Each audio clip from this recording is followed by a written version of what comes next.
Hey guys, my name is Lexi, and this is Sincerely Self. It's been a really long time since it's been just me here joining us, which is really, really exciting. I'm so excited that we've been able to have so many guests. Sorry, if you follow the Instagram, I really have not been shutting up about it, like that we've been able to have so many guests. I am so happy about it. If you have been listening to the podcast since this time last year, like last December, I remember I think I had like two guests, maybe like my first two guests in December of last year. And I remember I was like, there's gonna be more. Like, don't worry, guys, there's gonna be more. And now, like, we're nearing 10 guests that I've had on the podcast in a year, which is crazy. And I am just so excited that we've been able to have people that I look up to. Like everybody that we've had on the podcast is someone that I personally look up to, and I personally like am inspired by either what they do or their story or just who they are as a person. They inspire me. And so being able to give them an outlet to inspire other people is I love it. I love it more than anything. That being said, let's do a little rundown before we get into our episode. First off, I got a Spotify Wrapped for creators because I have a podcast on Spotify. And for Spotify, there was about 40 of you who I was on, Sincerely Self was in your top five. So that's insane. Thank you so much. Having, like, one of my friends sent me that I was, like, in her Spotify Wrapped, and I was like, I'm in your Spotify Wrapped? It was insane. So if Sincerely Self was in your Spotify Wrapped, I love you. You're amazing. I know Apple Podcast did like an end of year summary too, but I unfortunately don't know how to access that. So, but what I do know is that Sincerely Self on Apple, on Apple Podcasts is number 21 on this self development category, I believe. It's 21. I believe it's a self development category. Crazy. I got that email and I was like, whoa. Sorry, guys. If you're watching the YouTube or anything, my hair is pissing me off so bad right now. Um, Besides the point, that's completely besides the point. How are we feeling? Are we excited for Christmas? I most likely will not be uploading an episode the week of Christmas because there's a lot going on. There's Christmas. It's me and my boyfriend's 1 year anniversary. There's a lot going on that week. I also have a Christmas party, I believe, on that Friday. So we are just going to probably not have an episode, but don't worry, the next week we will, of course, be having one. Yeah, I'm so excited that it's just, we get a little rundown with just me here with you guys. But I have some guests already that I've been talking to for January, possibly a guest that we've already had on here doing a revisit, just like Sophia did. So be looking forward to that at the beginning of the new year. And without further ado, I've already yapped your ear off enough about random stuff. Let's move on to our episode and kind of what we're talking about today. I really wanted to focus on exiting your lazy era today, okay? And just different methods that I personally have found, and also from doing some research that I found for getting more motivation in your life. I think being able to take kind of control of your routine and control of your schedule at the end of the year is such a good way to start the new year, and a good way, like, if you're already starting to develop these habits at the end of the year, you will be able to bring them into the new year a little bit easier. So we're going to talk about how to get out of your lazy era, because I'm finally getting out of mine. I was in a lazy era for the last like 2 months, maybe 3 months. Ever since I moved back home to Utah, I was just in a really, really weird funk and I was not motivated. So these are some things that I also personally used. So the first thing we're going to talk about is creating routines. And the first thing I'm going to touch on with this is getting a planner. Anyone who knows me knows I love planners. My cute friend Liv Anderson, who I've had on here a couple times, she bought me a planner. I believe it was for Christmas. It might have been for my birthday. They're really close together, but I think it was for Christmas that she got me a planner for the new year. And I've used it this entire year. And having a planner has literally been game changing for me. It helps my brain feel so much less cluttered, and having that visual where I can see exactly like what days I'm free, what days I'm busy, and everything I have going on in the day for the whole month. Like, it brings me so much peace. And whenever I'm getting really busy, I can write everything down and I don't have to worry about trying to remember it. Especially with the beginning of the year, like, get a 2025 planner, you guys. They have them at TJ Maxx, they have them at Five Below, they have them at Dollar Tree. They have them everywhere. It doesn't really matter. Just find one that you think is cute, that you like. I actually just barely got a planner. Let me grab it. So if you're watching the YouTube, you're going to be able to see this. I got this planner literally from TJ Maxx. It was 10 bucks. This is my 2025 planner. Also ignore the fact I don't have nails on right now, guys. This is my 2025 planner. It has cute little charm. It looks like a charm bracelet all over it. And it is so cute. And this is the same. Let me see what brand this is. This is a brand Fringe. This is the same brand that did my last planner. My last planner had strawberries on it. It was so cute. My planner for 2024. My planner for 2025, yeah, it's so, like, you can just make it your own. Like, these are all stickers that I can add in for the days. It has, like, sections for each month. Like, I already wrote, like, one of my cousins has a birthday in January. I was so excited I needed to write something in it. So you could, like, this one has like January goals, January to-dos, anniversaries, birthdays, and then any additional notes. So I'll write out like my budget for the month, I'll write out the goals that I want to accomplish in the month, and it just helps my brain feel so much more organized. So getting a planner, literally life-changing. If you get one, let me know what you think. The next thing I would say is having a set bedtime and a set time that you wake up, because your body gets so thrown out of whack from just differing times of like how much sleep you're getting and especially what time you're going to bed. So for me, like, I used to be so good at what time I would go to bed. I would go to bed at like 10:30, like 2 years ago. I like was set on what time I would go to bed and pretty set on what time I would wake up. I've always struggled with being a morning person, and I've noticed that if I focus on having a set time to go to bed, and I'm making sure I get at least 7 or 8 hours of sleep, I feel a lot better in the mornings. So, as well as you can, having a set bedtime or wake up time. Also, I want to preface, you don't have to do this perfect. Like, literally, this is baby steps. Just if you can go to bed and wake up at the same time 2 times a week, like, celebrate that because you're just starting, you know what I mean? So, don't be too hard on yourself and just try. I think the only failure we really, really have is when we don't try. If you try and try again, eventually you will master something, but you're just letting that potential go. Next thing is adding in one hobby that you do minimum once a week. I go to the gym 5 times a week, sometimes six, and that has kind of become my hobby that I do. I also like to listen to music. That can be a hobby. Drawing can be a hobby. Painting can be a hobby, whatever it is. If you go for walks, if you like to watch movies, like something that you enjoy to do at least one time a week and get that into your routine. Like Wednesdays, I go into a Pilates class, or Monday, Wednesday, Thursday, I go to the gym with my best friend. Like, finding what you can to fit a hobby into your week is going to make your week feel so much less stressful. Now, the next thing we're going to talk about is swapping those bad habits. The bad habits are really what keeps us in our lazy era. And a lot of the time, it's easy to not even notice them or realize that you're having a bad habit.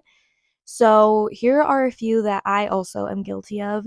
Skipping breakfast. If I'm running late and I'm not feeling super hungry, like, sometimes I'm on the go and I will just go. I'll just leave. And that's not good. You need to make sure that you're making enough time to even just eat a granola bar, drink a protein shake, eat a banana. Literally, just something you're getting into your body will make the world of a difference. It's insane. The next one is not giving yourself enough time to get ready or time management. My time management is something I've always struggled with my whole life. I never give myself enough time to go places, so I am always running late. And it's horrible. I'm always late, always, everywhere. And it's something that I've acknowledged about myself, and I'm working on it. I'm working on it. I'm trying to be better at giving myself plenty of time to get ready so that I leave on time and can get to places on time, because it is a bad habit that I have. The next thing is not being smart with your money. When you are just spending your money on whatever, you feel a lot more stress, a lot more anxiety, especially if you need to be making a budget, like your money's not where you want it to be at right now.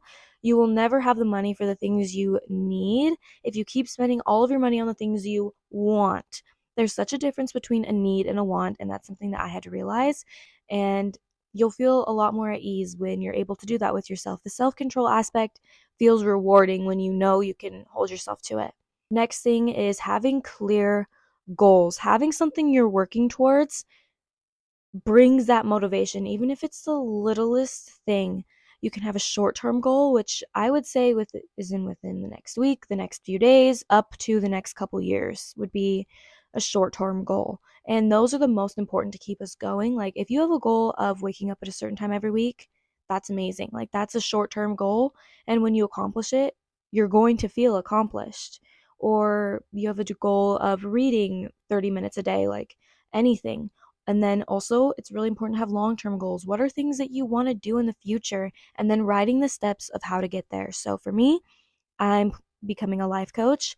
And I would always say that. And I'm like, you know what? I actually really don't have a plan behind this. So I sat down literally like a couple weeks ago and I'm like, hey, this is a program I'm going to do to get it. This is a time frame. This is when I'm going to start, blah, blah, blah, blah. And set out my plan for it. And now I feel a lot more at ease. So write out your steps in detail of how you're going to get that thing. Next thing, of course, mindset. Mindset plays a role in every single aspect of our life. So, of course, it plays a role in our motivation, right? A lack of motivation a lot of the time stems from an insecurity, depression, mental illness, things like that. And the more that we can bring ourselves up and like have little things that motivate us and have little accomplishments in the day, the easier it is going to be to maintain those mental health issues that we all struggle with. Just keeping that motivation and keeping a positive outlook when we have like little accomplishments from short-term goals, it helps keep us motivated. It makes us feel proud of ourselves. So that's kind of where a lack of motivation stems from most of the time. A little quote: I went to a conference back in March, I believe, March or April, and Tim Story spoke at it. He is an amazing life coach, speaker. He travels around and he just has the most amazing insight ever. And something that I wrote down from his conference that I went to was, an utmost God did not create almost children. Like if you believe in God and you believe that he is so amazing and so loving and so powerful, like how would he create almost children, people who could not accomplish the things that they wanted to do? Like he would not. An utmost God does not create almost children. And that quote has been life changing for me. The next thing is being present, focusing on what you're doing in that moment instead of getting so caught up in the past and in the future. I've talked about this on a lot of episodes, but we cannot control the past and we cannot control the future. We can only control the right now. Our right now is the closest thing we can get to controlling our future.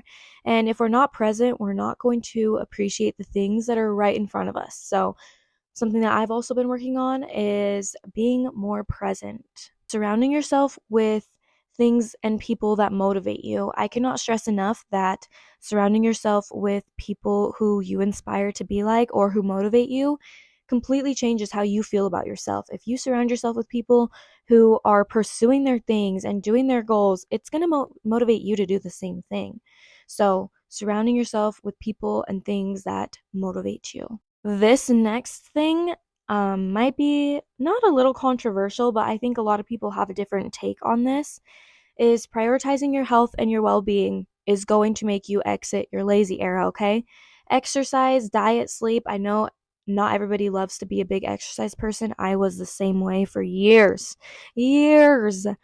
And exercise can be something as little as going for a walk. And going for a walk is amazing. Like being out in nature, what that does for your body is insane. So even if you just go for a walk, that's exercise to me.